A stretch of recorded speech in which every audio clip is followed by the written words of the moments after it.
तर मुंबईकरांनी म्हाडाकडे पाठ फिरवलेली आहे। सध्या म्हाडाच्या मुंबई मंडळाच्या परवडणाऱ्या एव्हाना लाखोंच्या संख्येने अर्ज येतात। मात्र अर्ज भरण्यासाठी शेवटचे 2 दिवस उरले असतानाही अर्जांची संख्या दरवर्षीच्या तुलनेमध्ये कमी आहे। या वर्षीच्या म्हाडा लॉटरीच्या घरांसाठी आलेल्या अर्जांची संख्या ही कमी आहे। अधिक माहिती घेऊया, आपले प्रतिनिधी जय पवार आपल्या सोबत जोडलेले आहेत।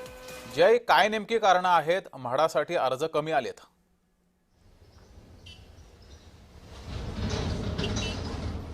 निश्चितच जगदीश, खरं तर 1 महिन्यांपूर्वी म्हाडाच्या माध्यमातून लॉटरी जी आहे ती सुरू करण्यात आली होती। मात्र आता या लॉटरीचे फॉर्म भरण्यासाठी अवघे 2 दिवस उरले आहे। मात्र यामध्ये आत्तापर्यंतच आपण पाहिलं तर 47,000 खरं तर लोकांनी यामध्ये फॉर्म भरले आहेत, जे की यापूर्वीचं आपण पाहिलं असेल की म्हाडामध्ये ज्यावेळी लॉटरी निघत असते त्या दरम्यान खरं तर लाखोंच्या संख्येने फॉर्म्स हे भरले जातात। मात्र यंदाच्या म्हाडाच्या या लॉटरीमध्ये खरं तर विशेष बाब आपल्याला पाहायला मिळते की 47,000च लोकांनी त्या ठिकाणी फॉर्म भरलेत, अर्ज दाखल केले। त्यामुळे या संदर्भात आता म्हाडाच्या माध्यमातून काय पावलं उचलतात, कारण जर जितकी कमी ज्या संख्येने आपण पाहतोय की जी लोक या ठिकाणी म्हाडाचे फॉर्म भरत नाहीये, कुठेतरी घराचे दराचा प्रश्न त्या ठिकाणी उपस्थित होतो का, असं सुद्धा आता लोकांमध्ये संभ्रम त्या ठिकाणी। त्यामुळे या संदर्भात आता म्हाडा पुढे 15 दिवस ही जी मुदत त्या ठिकाणी वाढवणार नाही। त्यामुळे नागरिकांनी जास्तीत जास्त या म्हाडाचे फॉर्म भरावे असे सुद्धा त्या ठिकाणी म्हाडाची म्हणजे म्हाडाच्या माध्यमातून प्रयत्न असतात आणि त्यामुळेच आता 15 दिवसांची मुदत वाढ ही म्हाडाच्या माध्यमातून नागरिकांसाठी देण्यात येणार आहे।